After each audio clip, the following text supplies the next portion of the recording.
যদি তাদেরকে সামান্য ন্যূনতম বেতনও না দেওয়া হয় তাহলে একজন চিকিৎসক সে কোথায় গিয়ে দাঁড়াবে? মন মানসিকতা আমার বুঝে আসে না যে এমন একটা সিদ্ধান্ত ওনারা কিভাবে নেয়। তো আমাদের মূলত এখন 6টা দাবি।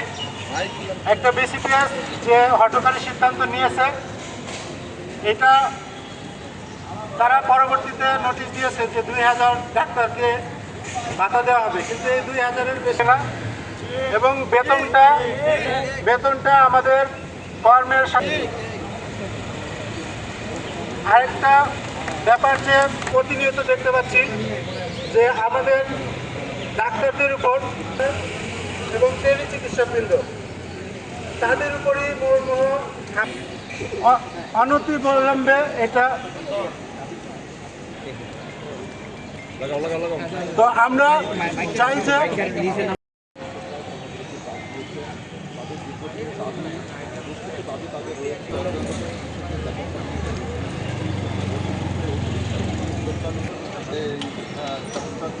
আসলে